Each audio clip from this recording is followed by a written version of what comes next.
But can she cry on Graham Norton? Of course she can, and it'll be clipped, subtitled, and monetized on TikTok by lunchtime. Hi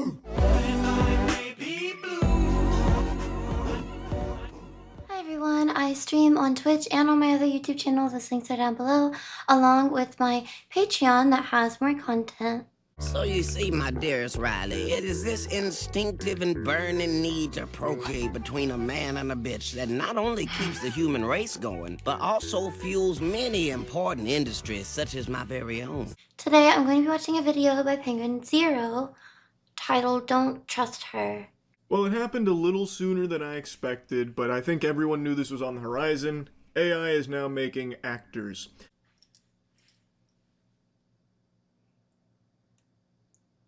And the first AI actress is about to be signed by a Hollywood talent agency, it seems. Meet Tilly Norwood. Like if a Sunday roast went to drama school and got BAFTA optimized. But can she cry on Graham Norton? Of course she can, and it'll be clipped, subtitled, and monetized on TikTok by lunchtime. If that isn't the most pathetic fucking thing I have ever heard. Did not know this video was going to be about this. I don't even know what to say. It did happen a lot sooner than I would have thought about, I guess. I want to make sure I'm not being hypocritical whenever I think about it, because I really like Miku Hatsume, which is a Vocaloid. It's not a real person. Didn't even know it wasn't a real person whenever I was younger and listened to like 2 or 3 of the songs, but I think if it's something that's kind of rare or niche, like, oh, that's so funny, that's not a very common thing, then that is different than something like this.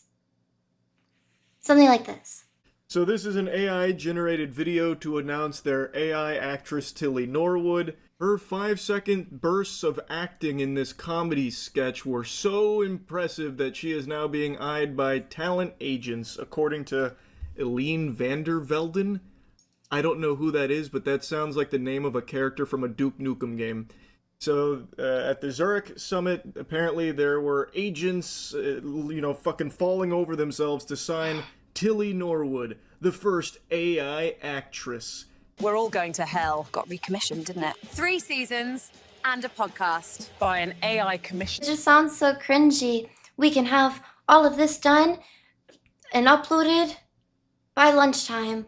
Like, it sounds so markety, sounds so, let's just get it out like an assembly line. That's right, baby. 3 seasons and a fucking podcast. This is a certified LeBron scream if you love Tilly Norwood. Moment. Tilly to the moon. I've said it for years. She is an underrated gem. Ever since her debut in Funky Fart Blasters Volume 8 Deluxe, I've said Tilly Norwood has what it takes to make it in Hollywood. Be damned to the flesh and blood machine future. Good future. Now that it's gonna have the title First AI Actress, it's gonna already on its own get a lot of attention. Way more than some random up-and-coming actress would get, even if she looked and sounded exactly like this AI. Being able to have the title First AI, movie, show, whatever, would make people watch it, whether they're hate watching, disappointed, or excited, anticipating it's new. So, yeah, kind of using that to push it. We want Tilly to be the next Scarlett Johansson or Natalie Portman. That's the aim of what we're doing. What a noble goal. Yeah, fuck working hard for something or spending a long time grinding to get somewhere. Just go ahead and make the next Scarlett Johansson or Natalie Portman with AI. People are realizing that their creativity doesn't need to be boxed in by a budget. There are no constraints creatively, and that's why AI can really be a positive. It's just about changing people's viewpoint. What? How is that even a sales point? I get it on the sales side. It sounds so much more convenient. It wouldn't age, first of all, so, you know, people hate aging, especially in women, so that's awesome. You're trying to make these series, but by the 7th season, she looks a little old. She has a little bit of wrinkles in her eyes. She looks a bit tired. She has to take time off because she has to have a real family or have kids. We hate that in business. So, yeah, have Tilly Norwood, who would never have real children, never need time off, would never cry unless you put it in her prompt. Like, yeah, okay. The goal to have someone as good of an actress or just throw out names to relate to, like Natalie Portman, we want them to be the next whatever, Angelina Jolie, Jennifer Lawrence. These people worked for where they got to. I mean, I'm sure I've named some names that might have been a little nepo baby, but I don't know all of these actresses. The point is that they are real people, and to some degree, they've worked for what they got. They had to train, they had to feel, they had to really get into character. It is kind of an artistry, even if you think acting's really not that hard. Slightly have that same opinion, but the ones who are really good at it are really great at it and should be admired in some way, just like anybody who's really good at what they do should be admired or appreciated in some way, regardless of whatever job it is. Whether it's because it's needed or because it provides people entertainment, it impacts people in some way, and now it's coming straight from a thing that's not even a person. I'm so tired of this goddamn spin, like, AI is allowing people's creative juices to overflow. The cup runneth over on creativity thanks to the power of AI. This is literally the absence of creativity. It has nothing to do with budget. If you can't afford an A-lister, there are plenty of talented actors that don't charge that kind of money. Fucking find them. There are talented people that aren't Scarlett Johansson or Natalie Portman. So if you're feeling constrained by a budget, maybe look elsewhere outside of the A-list. Why would you think that there's not going to be rights over this person's name? I mean, clearly her name's Tilly Norman. Clearly she can be signed. So wouldn't she also just, at the end of the spectrum, get really expensive just like a normal Hollywood actress would? There would be a big demand for her. Someone owns her. She would have to be signed. What, she's just going to be in every single movie? All 12 movies come out in a year, she's going to be in all of them? I would think that it would still work in a similar way where there's an affordability issue. So if you're really convincing, oh, we're not doing this because now we want you to buy our AI because it's way cheaper and way easier to work with than like real people, real Hollywood actors and actresses, you're actually convincing people to just make their own actors and actresses for their projects and their movies. And if I have to hear this despicable, silly, stupid, ugly-ass excuse of it allows everyone to get creative, I'm gonna have a conniption. I'm gonna have a fucking freak out. Conniption. What is that? Creativity is like air. It's free. It's all around you. The only difference is you need to learn how to be creative. To some degree, I can see how, wow, I have this vision, but I can't afford, because I'm a regular person, I can't afford to pay for what I'm envisioning by a graphic designer because it's just way over the top. I don't even know if it would be done right. Obviously, they charge a lot, not because they're not worth it, but because there are a lot of things and there are a lot of people who can't afford their visions. But you're taking it too far with that as an excuse when you say everything now requires you to not even have to work with people. No longer people and wages stand in your way. You can just make this thing make it for you. It's very money hungry. I mean, we're talking about large companies. We're talking about like Hollywood and people who want to have these projects and they're really trying to say, well, this is going to be the next Natalie Portman and Scarlett Johansson. So you're actually kind of proving that you don't want something that's vastly different and really unique. You're actually just literally trying to copy another person. If you have some ideas in your noodle floating around and you want to like draw them, learn how to fucking draw. If you have a story you want to tell, learn how to write. If you have an idea for a character that you want portrayed, well, learn how to cast for someone that fits that. Now, don't worry, they're addressing the elephant in the asshole here about, not too long ago, AI was seen by many in the industry as a negative and something to push away at all cost. Remember the US writer strikes? Yet today it is being embraced by an increasingly large swath of industry, partly because it offers a way around the seriously tough economic conditions that producers in particular are operating in. I like how they start this by saying not too long ago, as if this viewpoint has passed. This is still the prevalent viewpoint. People don't like everything being replaced by fucking AI slop. Well, I mean, producers don't really have a lot of options. They're really trying to make something happen, and this is the best solution for them. It's like, no, it's actually a little greedy because your project could be funded and done with a real person. You could give a real person a job, a real person who has talent, has been working towards this, already went to school for it, is already willing to work for probably not even that much money because it is kind of a cutthroat business. Everybody wants to be an actor and an actress. There's so many willing people, even very young, 18-year-olds, that would be more than happy to work on any type of project, any type of vision. That's literally what the job is, to form into what you want them to be, explain the character to them, and it's almost as if things will take a little bit more work, a little bit more coaching, a little bit too much explaining, a little bit too much human-to-human interaction, having to tell them what your vision is of this character and how you want it to be portrayed. You'd rather just put it into a bot and have it give you back slop. But I will say I appreciate their honesty, the going full mask off there about the whole goal of it, to just save money on the bottom line and nothing else, to cut corners and save cash. They just right in your face say that. So I at least appreciate they didn't try and like sugarcoat it or anything there. It's the whole purpose behind it is because it saves the top of the food chain a lot of money. That's the way to put it that I think my brain was looking for. It saves money for the top of the food chain. Yeah. So it's neat. Thank you for the honesty. Kind of just admitted that, hey, do you want to work on your projects, but you don't want to pay somebody like Scarlett Johansson? Well, pay this thing that's not even real. Oh yeah, this next section's super fun. It's a little sneak peek of what I imagine the Hollywood writing process is going to look like for all the big budget blockbusters in the next couple of years, because you can save a lot of money on like writers because you can just have ChatGPT be your writing partner, I guess. She describes it as sort of a writing partner. It would come back to me with ideas and I would be an exec producer effectively. We worked together, I then got feedback from lots of people and we adapted constantly. There were so many iterations, I mean, it took a long time, I'm not gonna lie. And it's also about performance, right? Because every one of these characters will say the lines differently and you need to instruct them differently. If this comedy sketch is anything to go off of, boy howdy is the future bright for blockbuster productions. High quality material being shit out here, no doubt. You mean you would have to coach them and tell each individual AI actor and actress on how to act and play the characters differently? Just like how you would have to do with people? What do you mean? Oh, it seems to just make a full circle and we're right back to you're actually doing the same work, but it's not working with people and for less money. That's it. It's really not well, these are just bad.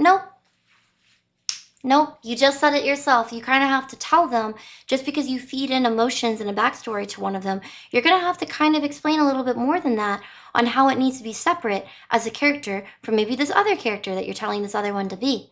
I hate that they're trying to coin a new term here, by the way, AI directing. At first the line was pronounced as, but can she cry on Graham Norton, with the wrong emphasis, and we needed the voice to be more doubtful, so you're really trying to find the words to describe the emotion. It's like instructing an actor, really, and for me it was very much about getting the right performance out of the AI actors, because if they say it in a wooden way, it wouldn't have worked at all. It is so pathetic how many terms people desperately try and put onto just using AI, like prompt engineer and now AI directing. Holy shit, it's so cringe. You're the one who trained it and told it what to do. You're technically the artist behind it. So it also kind of just seems like an ego thing. I mean, you're really looking for a way to say that this is me being creative, but you're training it just like how you would have to train a person in order to land the emotions that you're doing for this. But this way, since it's not a real person, you can say, oh, my creativity, my creation, my project. Well, it could still be your project and it could still be your vision if you just hired a real actor or actress. As you can imagine, with normal people that aren't brainwashed fucking vampire weirdos in Hollywood, this didn't go over well. So they did make a response. To those who have expressed anger over the creation of my AI character Tilly Norwood, she is not a replacement for a human being, but a creative work, a piece of art. Like many forms of art before her, she sparks conversation, and that in itself shows the power of creativity. She keeps using that word, but I don't think she knows what it means. How in the fuck is this in any way, shape, or form creativity? Like, what? What are you talking about? People got mad at you because of this, and all of a sudden it's like, thank you for being creative. Just as animation, puppetry, or CGI opened fresh possibilities without taking away from live acting. It would quite literally take away from live acting, because whereas this girl would say lines, have emotion, wear a certain outfit, and move through a certain scene, it would be more justified to have a real person in that place. So you're saying it's not taking away from live acting. It quite literally, you're replacing someone who would normally have that job and be paid with something that's not. Nothing, certainly not an AI character, can take away the craft or joy of human performance. Creating Tilly has been for me an act of imagination and craftsmanship, not unlike drawing a character, writing a role, or shaping a performance. If I have to hear this absurd cope one more time, I'm gonna have a conniption. This is just fundamentally no wrinkles in the brain type comparison here. Hey. To say that AI is a tool like, you know, CGI or animation, how it didn't take away from live actors, it's just an addition to. It is so far removed from that. I don't know how many times I have to teach you this lesson, old man. Like, Jesus Christ. You compare it to a paintbrush. Set a paintbrush down and then tell it what you want to be painted on that canvas. Tell me what happens. Nothing, right? Because tools cannot just do the shit on their own. You can't set a pencil down and tell it to draw James Corden fighting Goku. But I can go right now on any myriad of AI services and just type in James Corden fighting Goku and generate 1,000 images of it. I cannot do that in anything else that's not AI. It is not like animation. It is not like CGI. It just does shit for you based on whatever sentences you feed it. Yeah, that was explained really well. I mean, the part that's off is you couldn't tell a pencil or paintbrush or anything else to do something for you. AI is quite literally doing something for you. And I don't want to be a hypocrite. I'm not saying, oh, it's bad all around, never use it, don't use it for anything. There are a lot of things that it is nice that if somebody has a vision, they can do like a really quick project, like a really small thing, especially if it's just for like a bigger thing. It's not really taking away a regular job away from somebody. I'm not completely condemning anybody from using it for like little projects or really trying to explain it. Maybe even a picture that you then use as an example to actually pay a real person. That even seems like a nice middle ground. You are not special. You're not a fucking prompt engineer or an AI director because you changed some sentences around to generate a new video. It is not a tool. Animation, puppetry, CGI, that is a totally separate art form and expression that takes immense talent. AI doesn't. There's no training required. There's nothing. You just type in sentences. So as long as you are literate, it'll just spit out something that loosely resembles whatever you fucking cooked up in your noodle and typed on the keyboard. The literate part is important. It is a dog shit comparison. It is the absence of creativity, and it is not a tool. It is a replacement. As you said on your own little press release for this, its goal is to save producers money because it's cheaper. They will choose an AI actor for a role over a human being because they don't need to pay the AI actor a fucking salary. You said it yourself, it is to cut cost. Holy shit. Anyway though, enough yapping about that. Tilly Norwood. Yeah, she's got a bright future ahead of her, no doubt. I'm very excited to see what Hollywood agency swoops in and signs her. They're gonna have a real breakout star. Shit sucks. That's really about it. Yeah. Love the sign off to his videos. I should try that. Yeah, just having any type of form or argument, and I'm not trying to be harsh or lectury. I mean, I literally know nothing. I don't know what I'm talking about. But I also, I don't know, just walking around like with that title, I'm an AI. Well, maybe saying AI engineer is different if you're literally coding or making something. I don't understand how that works. But if I'm an AI director. What? That could be a real thing. I get it. Oh, it takes no talent. What does this take? Do you think that this takes talent?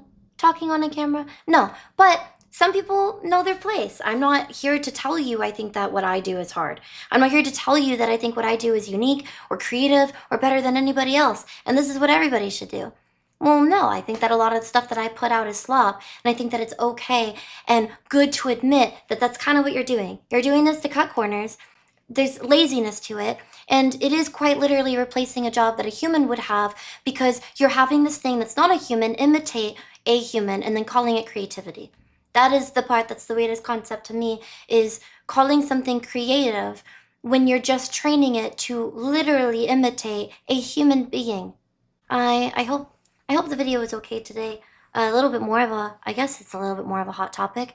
But yeah, thank you so much for joining. If you haven't already, check out Penguin Zero's channel because that's actually who did the video and put it together. Also like and subscribe and check out all my links. I may even be streaming right now. I thought it would get weird. like kind of crusty on the edges, but then loose because it'll shrink. So then it'll just be like a wobbly red chunk in here. Yeah, come and say hi. Thank you so much for watching. I'll see you next time. Bye.